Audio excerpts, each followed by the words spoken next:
mayo de 2019. Muy buenos días y bienvenidos a su programa Contacto Directo. Revisemos quiénes son hoy nuestros invitados. Alberto Acosta Burneo, analista económico, columnista de la revista Vistazo. El cumplimiento del primero de los 12 trimestres del acuerdo con el FMI permite que sigan fluyendo los recursos de la banca multilateral. Para continuar con el programa, se preparan reformas laboral y tributaria. Un hueso duro de roer. ¿Hay un plan B? Además, nos acompañará José Cabrera, consejero nacional electoral. Reclamos ante el Tribunal Contencioso Electoral impiden concluir la entrega de credenciales a los dignatarios electos, una situación inédita. ¿Por qué? ¿Dónde se detuvieron los reclamos? También estará Luis Calero, experto petrolero.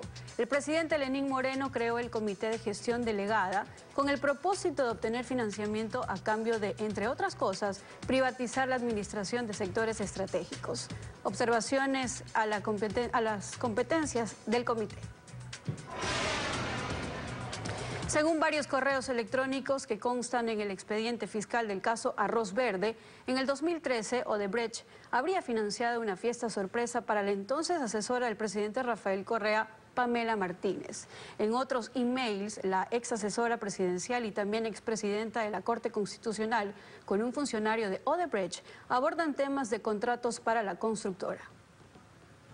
En el expediente fiscal del caso Arroz Verde reposan decenas de correos electrónicos atribuidos a Pamela Martínez y a su asistente Laura Terán, las dos ahora en prisión. Uno de los temas tratados en 2013 tiene que ver con el financiamiento de Odebrecht para una fiesta sorpresa organizada para Martínez en abril, el mes de su cumpleaños. El primer correo dirigido a Terán titula: Depósito señor Geraldo. Hola Laurita, como te comenté, mi jefe quiso colaborar con la fiesta sorpresa, aunque con tristeza que no podrá asistir. De todas formas, espera que la fiesta para la doctora sea todo un éxito. Lo firma Paola Vázquez, asistente ejecutiva de Geraldo de Sousa, alto directivo de Odebrecht. El mismo día Laura le contesta: estimada Paola, lamento mucho que el señor de Sousa no pueda asistir. Por favor, extiéndale un agradecimiento por su aporte. El 24 de abril, 5 días después de la fiesta, la propia Pamela Martínez le escribe al funcionario de Odebrecht: estimado Geraldo, el comité organizador me informó que tú contribuiste para la fiesta sorpresa realizada el pasado viernes 19 de abril de 2013.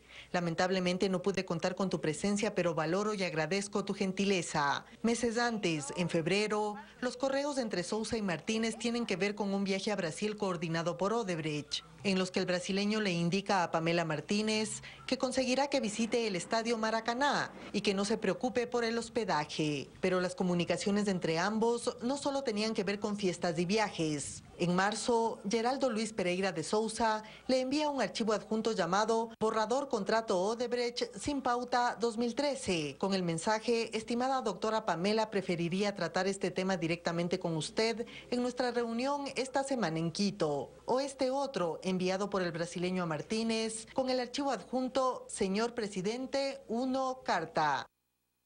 El juicio político contra la ex canciller María Fernanda Espinosa se realizará por videoconferencia el próximo 5 de junio. Así lo decidió el presidente de la Asamblea Nacional, César Litardo, por pedido de la exfuncionaria que reside en Nueva York. Esto ha generado críticas de los legisladores interpelantes. Además, los cuestionamientos también se deben a que la presidenta de la Comisión de Fiscalización colocó en análisis un pedido del exdirector del Registro Civil para retirar el caso de la naturalización de Julian Assange de los temas para una posible censura.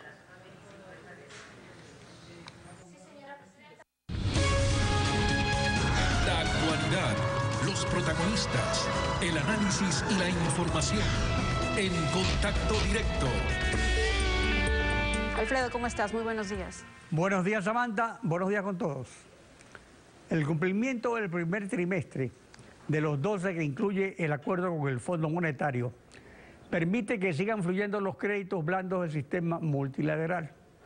Alberto Acosta Burneo, columnista de la revista Vistazo, analista económico. Buen día, bienvenido a Contacto Directo. Muy buenos días, un gusto. El ministro Richard Martínez exhibe cifras de crecimiento de depósitos y créditos bancarios, así como de confianza empresarial. Pero el corazón del acuerdo no es una imposición recetada por el Fondo Monetario Internacional, sino una enseñanza de los abuelos. gastar menos. ¿Se cumple? ¿Hay o no austeridad fiscal que debe durar durante todo el programa? Bueno, vemos que en la práctica el gobierno está haciendo esfuerzos para cumplir con las metas del fondo. Esta primera revisión yo creo que se la va a cumplir sin ningún problema. En las metas cuantitativas vemos que se va a cumplir con la meta del superávit fiscal a nivel del sector público no financiero. Se va a cumplir también con la meta de gasto en asistencia social, el cambio en las reservas internacionales. Y hay que recordar que una parte muy importante del acuerdo con el fondo son los cambios estructurales, en los cuales había 3 obligaciones en esta primera revisión. Primero, presentar información detallada sobre la deuda, presentar un plan de acción para poner en orden las finanzas públicas y presentar un plan de enmiendas al Banco Central. Todas estas metas yo creo que el gobierno ha cumplido sin ningún problema. El gran desafío viene en lo que queda del año, en donde las metas se van ampliando y donde además hay que cumplir con cambios estructurales importantes. La confianza empresarial se basa en que el expresidente del Comité Empresarial dirige el acuerdo con el FMI como ministro de Economía, o en hechos concretos. Realmente la confianza es mucho más que un discurso político. La confianza se basa en realidades económicas. Va a haber confianza en el país y se va a incentivar la inversión cuando se hayan solucionado los 2 grandes desequilibrios que vive el país. Primero, un gasto público que todavía sigue siendo excesivo para el nivel de ingresos. Y este programa lo que busca es contener ese gasto público, poner en orden las finanzas públicas. Y el segundo gran desafío viene por el lado de la competitividad. Mientras sigamos siendo un país costoso para producir, para consumir, tampoco va a ser posible generar confianza. Hay que aplicar exitosamente esa recomendación de una devaluación interna, es decir, de abaratar el país para que la producción vuelva a ser atractiva y de esa manera también se generará confianza en el Ecuador, se volverá un país atractivo y vendrán más capitales de ecuatorianos y de extranjeros para invertir en el país. Acerca de la reforma tributaria, el ministro Martínez precisó lo siguiente. Veamos. Pero hoy existen 3 impuestos: el impuesto verde en términos del parque automotor, el impuesto verde, el impuesto a la transferencia de dominio y también el impuesto a la propiedad vehicular. Con un esquema único impositivo podemos lograr mantener el nivel de recaudación porque no queremos tampoco afectar las arcas fiscales. Eso, Alfredo, se tiene que complementar con otras decisiones que hemos tomado. El tema del anticipo del impuesto a la renta, que hoy se paga en 2 meses, entre julio y septiembre, lo estamos difiriendo para que los empresarios, particularmente los pequeños y los medianos, puedan pagar en 5 meses. Entonces, pongamos el ejemplo de un empresario que tenía que pagar $5.000 en julio y $5.000 en septiembre. Hoy tendrá que pagar $2.000 en julio, agosto, septiembre, octubre, noviembre. En el caso del IVA, concretamente respecto a su pregunta, no hay una decisión que haya sido tomada. Yo sería poco responsable en anticipar una decisión al respecto porque se está evaluando con el equipo tributario económico todo el esquema tributario a nivel nacional. Sobre la eliminación progresiva del impuesto a la salida de divisas y el alza del IVA, no hay todavía una decisión. ¿Será necesario para compensar ingresos? Aquí hay un tema de fondo. Para poner en orden las cuentas fiscales, la estrategia que ha propuesto el gobierno es una estrategia mixta. Por un lado, la mitad del esfuerzo va a venir por una reducción de gasto, pero la otra mitad del esfuerzo quiere que sea de los ciudadanos, que los ciudadanos aportemos más para seguir financiando gasto público. Y yo creo que lo correcto en estas circunstancias es analizar el origen del problema. ¿Por qué vivimos un desequilibrio fiscal? Es por el exceso de gasto. Entonces, ¿dónde está la solución? En reducir de una manera mucho más agresiva ese exceso de gasto, ese estado demasiado grande que en este momento nos cuesta sostener. La alternativa que está planteando el gobierno es nuevamente incrementar recaudaciones de ciudadanos. 2.400 millones aproximadamente se busca recaudar en nuevos ingresos tributarios y vemos que eso complica el tomar medidas de fondo que cambien los incentivos dentro de la economía, y una de esas es el impuesto a salida de divisas, un impuesto que funciona como una barrera para que ingresen los dólares que hay que recordar que están en el exterior del país. Entonces vemos que esos son los cambios que son difíciles de hacer porque mientras se sigue gastando al ritmo que se lo piensa hacer, es imposible reducirle ingresos al Estado. Aquí se requiere realmente un cambio de la estrategia ir hacia un mayor enfoque a reducir el tamaño del Estado, un Estado eficiente que se dedique de lo que realmente es importante: educación, salud y seguridad. Todo lo demás que hace el Estado no es prioritario. Debemos reducir esa actividad por el resto de cosas que hace el Estado y concentrar los recursos en las 3 prioridades que debería tener el Estado: salud, educación y seguridad. El otro pilar del plan de prosperidad del gobierno es la reforma laboral, y el ministro anuncia acuerdos tripartitos que el FUT y el Parlamento Laboral niegan. Es inaceptable un contrato de trabajo con 36 meses de prueba, como se anuncia, o debería intentarse una modulación de la liquidación de la estabilidad en los nuevos emprendimientos. Hay que estar muy claros que tener la legislación laboral más estricta de la región tiene un precio. Y lo estamos pagando vía la estructura del mercado laboral, en donde tener un empleo formal, un empleo adecuado, es un privilegio de pocos. Apenas 4 de cada 10 ecuatorianos económicamente activos tienen un empleo adecuado. El resto o están desempleados o no tienen un empleo adecuado. Entonces vemos que lo que se está hablando en este momento, todas estas rigideces que se defiende y defienden los grupos sindicales, al final del día son en beneficio de una minoría, cuando la mayoría de los ecuatorianos no accede a ninguno de esos beneficios, no tiene afiliación a la seguridad social, no tiene ninguna de las seguridades que tanto se defienden. Y esto es porque la ley al ser tan estricta, no permite formas de trabajo mucho más flexibles. Por ejemplo, pensar en una ama de casa que mientras sus hijos están en la escuela pueda trabajar unas pocas horas. Eso lo prohíbe la ley. O los jóvenes que al no tener experiencia no pueden acceder a un trabajo fácilmente porque les ganan una persona que sí tenga experiencia y que va a terminar ganando lo mismo. Entonces, esos son los cambios que se deben hacer. Un mercado laboral mucho más inclusivo que nos permita mantener los salarios más altos también de la región, porque en términos reales los salarios de los países vecinos han perdido valor, mientras que en el Ecuador, gracias al dólar, se han mantenido. Entonces, para defender esos salarios más elevados, tenemos que reducir la inflexibilidad que existe en materia laboral. Hay que trabajar en nuevas formas de contratación, en adaptarnos al mundo actual, un mundo donde se puede hacer trabajo a la distancia, trabajo a través de la tecnología disponible. De esa manera crear más oportunidades de trabajo para esos 5 millones de ecuatorianos que actualmente no tienen un empleo formal. Ahora, el asunto de la estabilidad a la que yo me refería concretamente es lo que tiene que ver con el contrato de prueba. Y la estabilidad sí es uno de los derechos fundamentales entre los cuales usted se ha referido. Entonces, por eso le preguntaba que si esta propuesta, que es la más controvertida, sería inaceptable para los trabajadores en el sentido que un periodo de prueba de 90 días pasa a ser de 3 años. Yo creo que el enfocarse solamente en el periodo de prueba no resuelve el problema, porque el problema viene por el lado de los grandes costos de indemnización que existen a lo largo mientras van pasando los años. Entonces, una persona, conforme va teniendo más años en la empresa, se elevan de manera significativa el número de salarios, equivalente al número de salarios que hay que pagar para una indemnización, llegando a 70 salarios a los 25 años.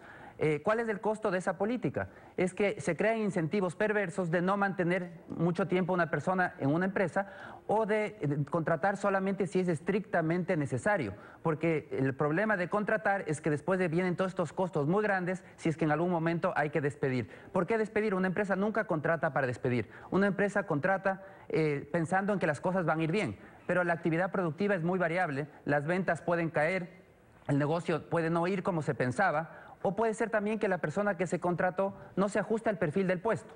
Entonces, en la actualidad, con todos estos excesivos costos de indemnizaciones, lo que hace es que sea difícil que se ajuste la persona que está aplicando un puesto a la necesidad laboral. Tenemos un problema de eficiencia y al final del día todo eso desincentiva la contratación. Entonces, yo creo que se requieren reformas de fondo, no solamente topar temas puntuales, y ese es el gran desafío. ¿Cómo modernizamos la ley laboral pensando en las nuevas formas de trabajo, en las nuevas necesidades de nuestros jóvenes y en las nuevas características del mundo actual, en donde ya no solo competimos entre ecuatorianos, sino que un profesional en el Ecuador tiene que competir con un profesional en la India, uno en la China o en cualquier otra parte del mundo? ¿Cómo nos adaptamos a este nuevo mundo globalizado que estamos viviendo? Sobre el costo del dinero, la bancarización y el peso de la carga tributaria en la banca, Julio José Prado, presidente ejecutivo de Asobanca, señaló.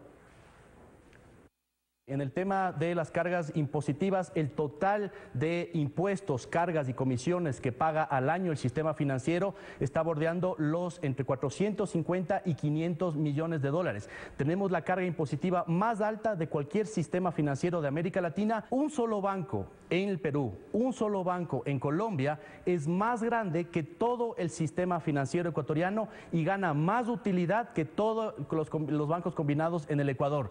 Tenemos que ir yendo hacia ese tipo de sistemas que reflejen normas de mercado, sistemas mucho más libres, que además permitan bajar los costos de las tarifas, que bajen los costos también de las tasas de interés para las empresas. Las utilidades de la banca revelan la solidez del sistema financiero, pero la bancarización se incrementa con más utilidades de los bancos o con menor costo en los servicios y el crédito. Hay que acordarse que en el mercado hay dos partes, hay oferta y hay demanda. Bajar los precios, las tasas de interés o las tarifas de los servicios, permite ganar votos, pero al final del día no es lo conveniente, porque por un lado nos dice la gente puede comprar más, pero hay que preguntarse si con precios más bajos la oferta va a aumentar, si va a haber inversiones adicionales para garantizar ese servicio y para aumentar la oferta de servicio. La respuesta es no, no se incentivan, más bien se desincentivan nuevas inversiones y el resultado de topar a dedo los precios es que al final del día mucha gente quiere comprar, pero la oferta no crece al mismo ritmo. En el tema bancario yo creo que son los temas donde se requieren más cambios en el Ecuador porque tenemos una ley monetaria arcaica, una ley en donde el Estado define todos los temas importantes que deberían ser una decisión empresarial. Define las garantías, define las tasas, a qué segmentos prestar, las remuneraciones de los ejecutivos, pero claro, si algo sale mal, ahí sí se acuerda de los accionistas. Ese tipo de leyes hacen que no sea el Ecuador un mercado atractivo para la inversión bancaria. Y lo que tenemos que ir es aprovechar a que tenemos una economía dolarizada. Podemos ser un centro financiero para toda la región. Este debería ser un imán para que vengan todos los bancos internacionales y exportemos servicios financieros a toda la región compitiendo con Panamá. Pero para eso requerimos ir hacia un esquema en donde la banca esté regulada con estándares internacionales, no con criterios de otro tipo, que lo que buscan más bien es un Estado que controle hasta el último detalle en la administración. Eso no es conveniente y vemos que el resultado es que los capitales no vienen para invertirse en el sistema financiero y eso nos mantiene alejados además del flujo de dólares en el mundo. Si tuviéramos ingreso de nuevos bancos, ingresarían también capitales y el Ecuador no tendría el problema de preocuparse cómo hago para que vengan más dólares. Automáticamente tendríamos un flujo importante de dólares que haría que bajen las tasas de interés y que haya más financiamiento. Alberto Acosta Burdeo, gracias por acompañarnos en Contacto Directo. Muchísimas gracias. Samantha. Y tras la pausa, José Cabrera, consejero nacional electoral. 21 recursos pendientes en el Tribunal Contencioso Electoral impiden terminar la entrega de credenciales a funcionarios electos. Ya regresamos.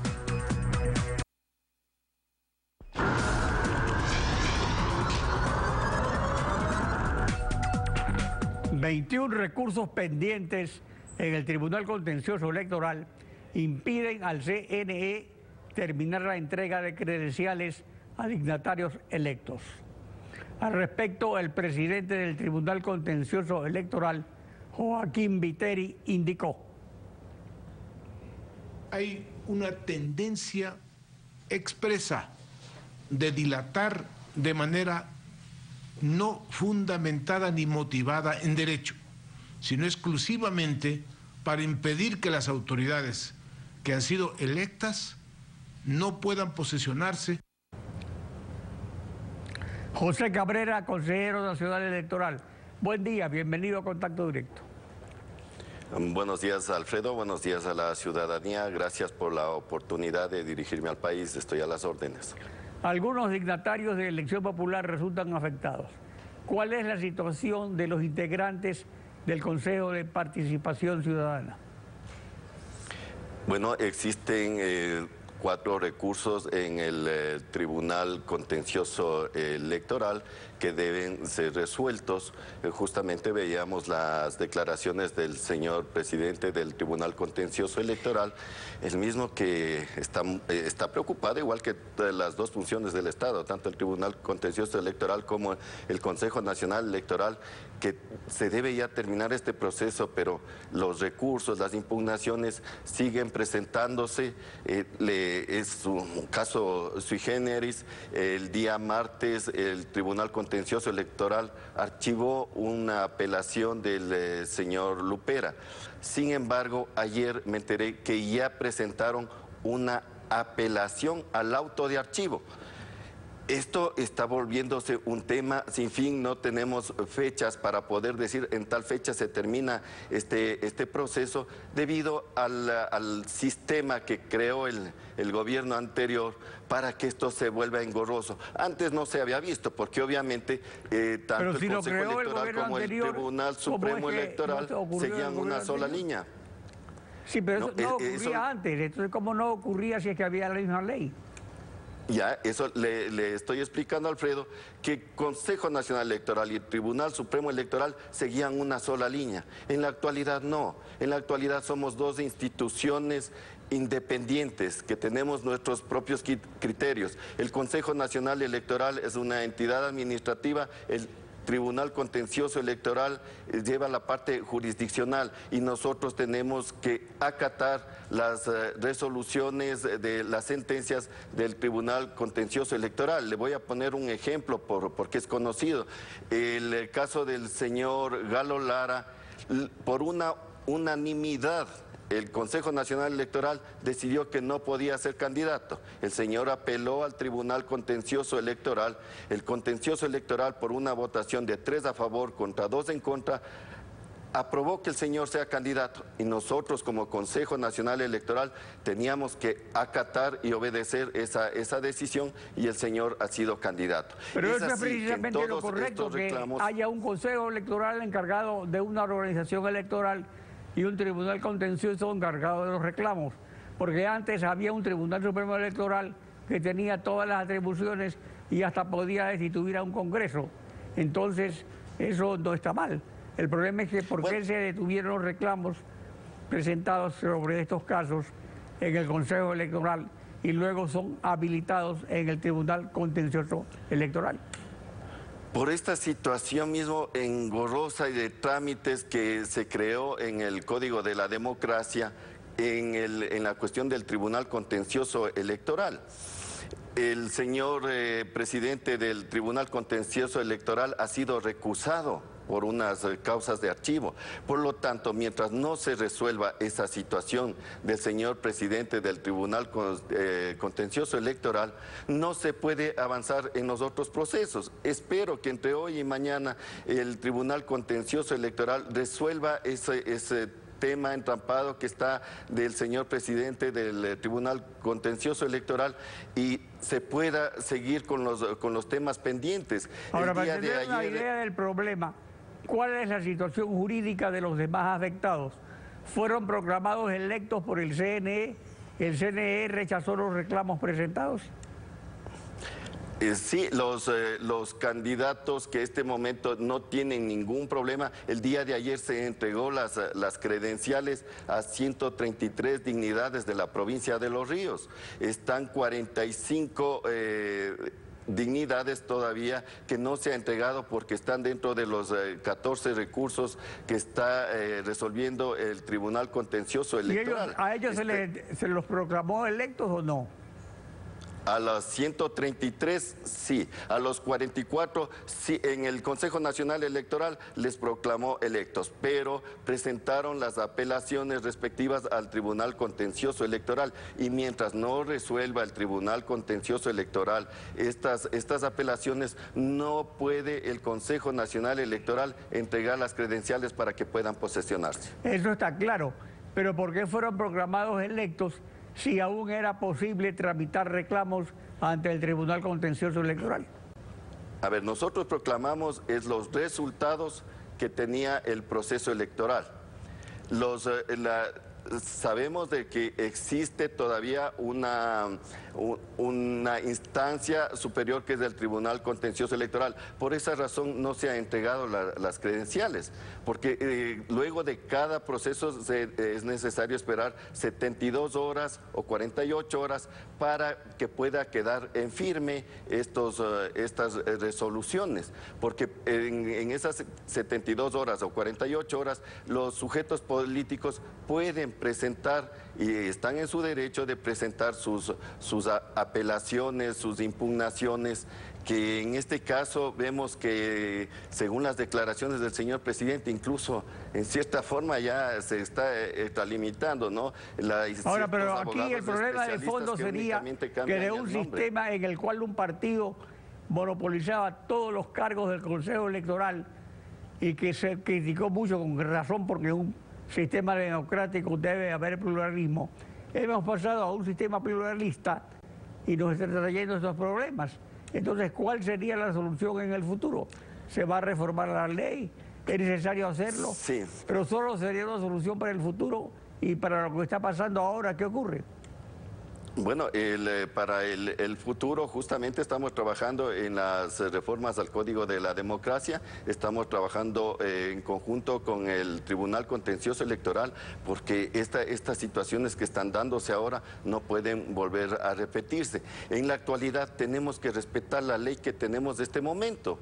Entonces no podemos hacer otra cosa sino que esperar que resuelva todos los casos, todas las impugnaciones, las apelaciones, el Tribunal Contencioso Electoral. Es fácil darse cuenta que aquí hay sujetos políticos que están interesados en que exista problemas, ya incluso han llamado o han hecho declaraciones que nos van a llamar a la Asamblea, al juicio político.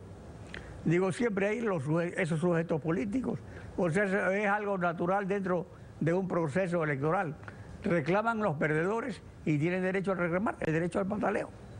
Está siempre reconocido. Y eso hay que respetar, estamos en un país democrático y tenemos que respetar, pero ya hay situaciones en que se ve que hay otra intención, ¿no?, de ciertos sujetos políticos de causar un caos, no solo en el Consejo Electoral, el Tribunal Contencioso Electoral, sino en causar caos al país, que eso es una irresponsabilidad. José Cabrera, consejero nacional electoral, gracias por su participación en Contacto Directo. Gracias a usted. Samantha. Y cuando regresemos, Luis Calero, experto petrolero. Decreto de privatización en la administración de sectores estratégicos. ¿Permitirá financiar el déficit fiscal? ¿En qué condiciones? Ya volvemos.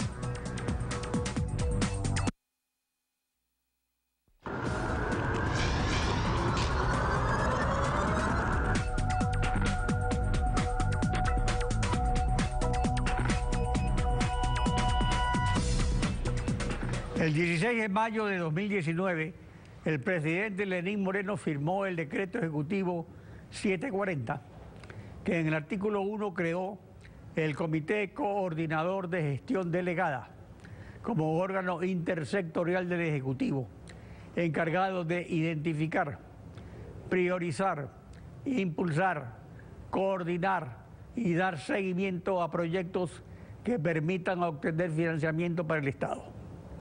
Luis Calero, experto petrolero, buen día, bienvenido a Contacto Directo. Buenos días, Alfredo, gracias por la invitación, a sus órdenes. La expresión gestión delegada utilizada en el decreto, usualmente, ¿a qué se refiere?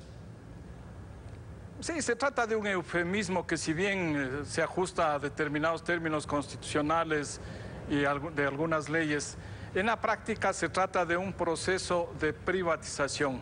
Y la privatización no significa única y exclusivamente la transferencia de activos, porque por ahí es más o menos como que se está queriendo inducir para no utilizar el término privatización. Se puede también transferir, y de hecho del sector estatal, del sector público al sector privado, se puede transferir la gestión de determinados sectores estratégicos, de determinados servicios públicos. Es decir, teóricamente, doctrinariamente, se trata de un proceso de privatización.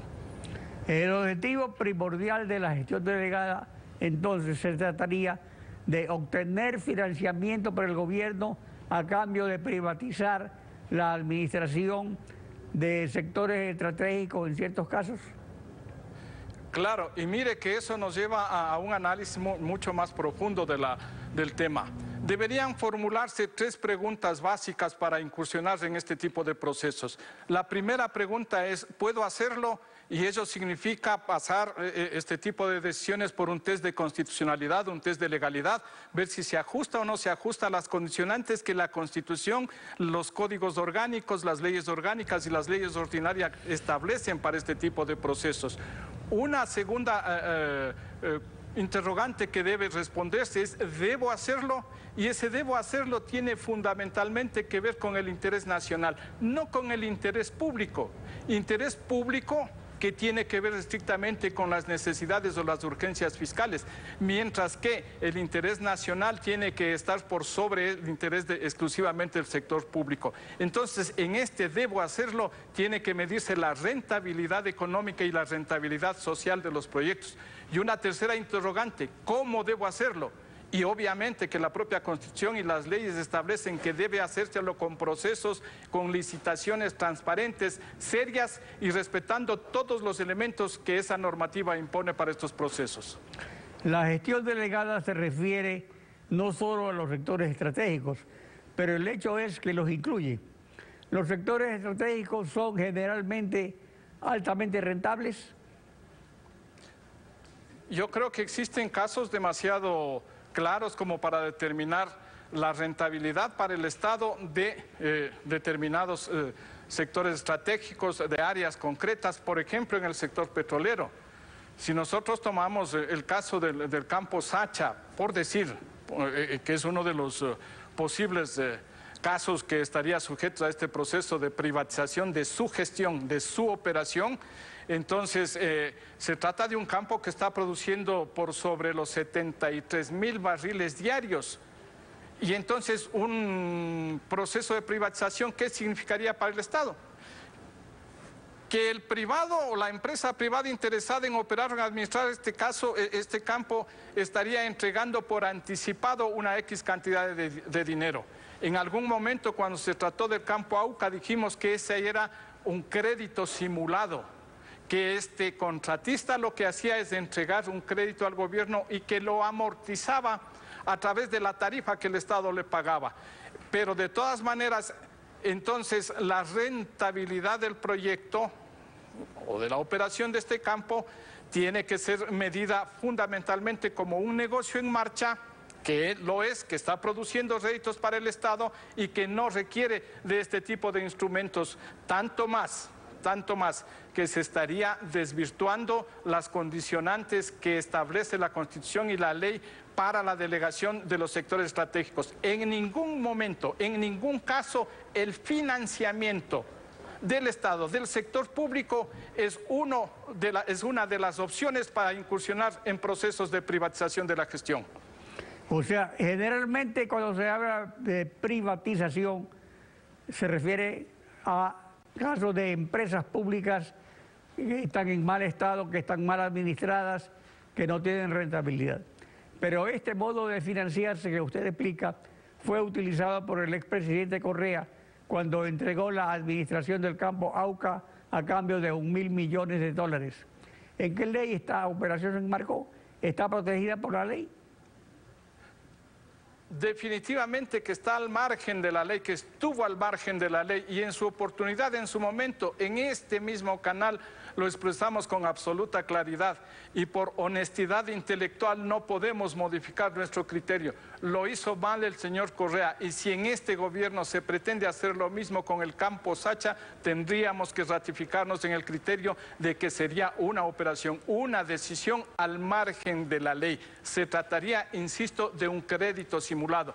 Aquí son negocios en marcha, negocios rentables para el Estado ecuatoriano que deberían hacerse, deberían corregirse determinados elementos y entendemos que Petroamazonas, que el sector público, que las empresas públicas estarían haciendo algunas gestiones, adoptando algunas decisiones con miras a optimizar costos de producción, lo cual no significa, sin embargo, que deban suprimirse o eliminarse determinados elementos básicos para la operación, poniendo en riesgo esta a pretexto de optimización. Pero en definitiva son proyectos en marcha, son proyectos rentables. O sea, para el entregar Estado, la carga del negocio a cambio de un anticipo, en definitiva. Ahora, China pretendió usar este mecanismo con Venezuela en minas y petróleo para asegurarse del cobro de su deuda, pero Maduro lo rechazó, algo sorprendente. China lo usaría con el Ecuador para aliviar el peso de la deuda de los proyectos hidroeléctricos, por ejemplo. Sí, se ha estado pensando igual. El gobierno anterior pretendió, ya anunció en la cúspide de su crisis fiscal, pretendió ya determinadas transacciones para entregar estos activos, especialmente las hidroeléctricas para empresas chinas. Y es un mecanismo que se lo ha estado utilizando, vuelvo a insistir, de manera ilegal. Cabe la posibilidad de transferir la operación de estos sectores, de determinados activos estatales al sector privado únicamente cuando no existan los recursos económicos suficientes, cuando la tecnología requerida no esté disponible para nuestras empresas estatales. Es decir, hay condicionantes definitivas. Luis Calero, experto petrolero, gracias por su participación en Contacto Directo. Un gusto. Samantha. Bien, así concluimos Contacto Directo. Gracias por acompañarnos. Alfredo, contigo nos vemos el día lunes y mañana continuamos junto a Lenin Artieda. Nos vemos el próximo lunes.